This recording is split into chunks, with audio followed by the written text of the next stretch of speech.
Danny Flexon here for SecondsOut. Delighted to be joined by unbeaten Sam Noakes. Latest appearance, Friday evening, Carlos Perez. What can we expect to see from you in this one? Just more of the same, hopefully. Get another stoppage, it'd be nice inside the distance, but obviously I'm just going there for the win. And then just going to go blow away some cobwebs because I haven't fought since April, but yeah, I'm looking forward to get back in there. You're clearly building a fan base, moving up the levels, developing as a fighter in the gym as well.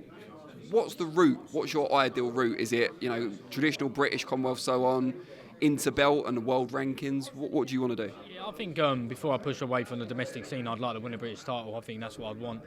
But as I said always before, Al's the one in charge of that. I just thought as long as I keep fighting, keep active, that's what I want really.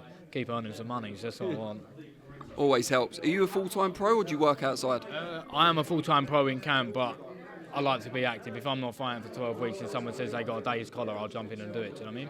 So what have you been doing since April in that case? What have I been doing? I've been a bit of roofing, tarmacking, done a bit of plumbing with one of the boys for a little bit. Not that I'm any good at either of them, but just trying to... Hope your customers aren't watching. Oh, no, I'm just lift things. I'm a good passer, you know what I mean? Me too. Keep getting talked about this fight with Chamberlain, of course. Saw it again. I think I saw it on Twitter this morning or Instagram. What do you make of that? Are you tired of it now, or is it a fight you really want to? What's your stance on it? Well, I think obviously it's probably more looking like it's happened at the start of next year than it ever has done before. So I don't mind actually getting asked questions. But like 2 years ago when I was 5-0 and everyone was talking about it, it don't really make sense then. But at the minute, obviously, it's a fight that I want. He wants. We both said it. So hopefully we can get that across the line for next year and then have a good build up to it as well. So yeah, I'm looking forward to it. I want that fight.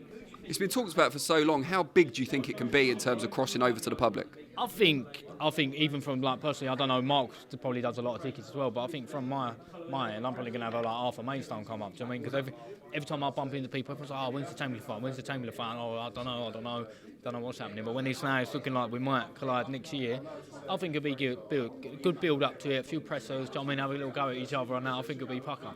If people buy it, because you were quite friendly last time I saw you together, you're going to have to get back and grit your teeth and pretend you hate each other. Nah, I don't think you've got to pretend to hate each other. I don't think there's got to be animosity there. You try and get under each other's skin, but I don't hate him. Nothing's changed from when we were respectful 2 years ago to now. Do you know what I mean? It's just you're now becoming more likely to be opponents than you are just people in the same stable. So, but I won't get angry. I don't hate him. Do you know what I mean? Without him, there wouldn't be the fight. So we need him just as much as I need myself. Do you know what I'm saying? And outside of the rivalry, how much do you rate him compared to the other people at your weight in Britain? I think he's definitely one of the tops up there, isn't he? Do you know what I mean? I think that's why me and him fighting is good. I mean, he's got a dangerous left hand. We all know, we've all seen it. So, but I've seen flaws that I think I can deal with, and obviously he probably says the same about me. So, just looking forward to when he gets over the line. Do you know what I mean? And do you think whoever wins that fight, should it happen, is right in line then for the British title? Oh yeah, 100%. If it's not for it anyway, but who knows what's going to happen? I don't know. Obviously, if Gavin wins the next one, you don't know where it's going to be. So, well, I think it'd be nice to do that for a British title fight. I think that's what that fight deserves.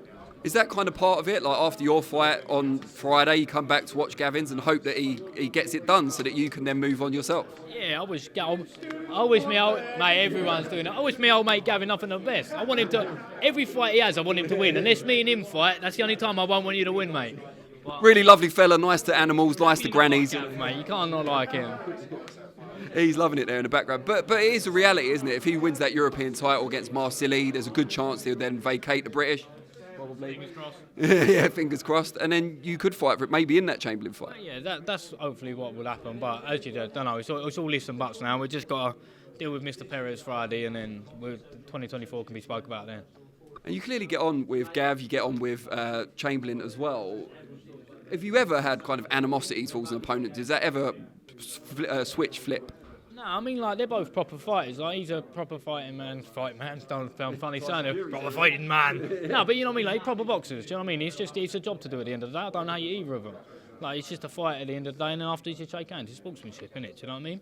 You don't think you need that? You don't think you need that kind of bit between your teeth? No, well, I got that anyway. I just switched that on fight night. I don't have to happen now and at pressers. Do you know what I mean? I'll just save that for fight night. Now, I was speaking to Moses a little bit earlier, and he was talking about Chatham and what the area's like and representing them. I feel like you should give Maidstone a bit of a shout out here as well. What's it like, and how much of the community got behind you? Oh yeah, I think obviously, when you're younger, you want to be away from everywhere. Do you know what I mean? But as I've got older, I like where I am. Probably going to stay where I am, and I think obviously the people are great, the support's great, and I've had it unreal since my debut. So just keep it coming. Good old Maidstone. Whereabouts are you? Near the town, or are you in one of the villages? No, I'm right near the town. And you like it? Yeah, love it, mate. It's home, isn't it?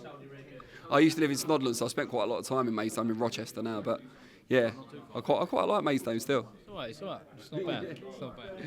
And what's the goal? You know, we've talked about Chamberlain in the short term, but longer term, I'm assuming world titles eventually. Is that what you see for yourself? I think, obviously, I just sort of like to take it a fight at a time, so just keep winning, mate, to be honest. Get Friday out of the way and then hopefully have a big 2024 and then see what 2025 is saying. Do you know what I mean? I think that's the main thing. Rather than keep looking ahead, just focus on what's happening now. And the undisputed lightweight champion until recently has been Devin Haney, of course. He's now moving up to light welter to challenge Regis Prograis. What do you make of that fight? Yeah, I think it's a good fight. I mean, good luck to him. I think I ain't really seen much of Regis. So I think, to be fair, I'm not much of a die-hard boxing fan. But I think I watched that fight and then, yeah, it'd be a good fight. If you're not much of a boxing fan to watch, what got you into the sport initially?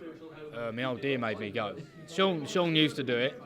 I didn't have no part in it, and then I got made to go out there, and then here I am 13 years later. What was it that kept you there once you were kind of cajoled into going? What did you fall in love with? I think I just like being active, like being fit. I mean, it is good. You always meet good people around boxing gyms, do you know what I'm saying? So I think with that, and then obviously, even when the times I thought, well, I've had enough, I couldn't let the coaches down because obviously they're not getting paid. They're going up there, and obviously I just go out there anyway, and I just stuck with it. It's paid off for me anyway, so... And although you're not a massive boxing fan in terms of watching, was there anyone you were kind of influenced by when you were starting in the sport? Anyone's style that you liked or anything like that? I watched a little bit on Golovkin and that, but nothing major really. So is it just your trainer in the gym tells you what he's looking for and you try to emulate that? You don't look anywhere else for inspiration, YouTube? Well, obviously Al knows what he's doing. He's been around the game a few. You've got Eddie knows what he's doing. I think obviously we just work on tweaking little bits because what works for him might not work for me, and then you got to sort of adapt to the style. So I'll just do as I'm told, to be honest. I was speaking to Al when I arrived, and he was saying the mix in the gym right now is really good. Everyone gets on really well. Hasn't always been like that in the past. What do you make of it? What's the secret of that gym's success? Just everyone's, as I said, you meet good people around boxing gyms. Everyone's so you all gel together. I mean, it's obviously got smaller these last few years, but it's all working well. We're all winning. Everyone's looking good. I think that's the main thing. Is there a benefit to it getting smaller in terms of the pool of talent, in that you get maybe a bit more attention, a bit more one-on-one time? No, Al and Ed have always been able to balance it, even how many people in the gym. So that makes no difference to me. Do you know what I mean? It's just still the same old gym to me.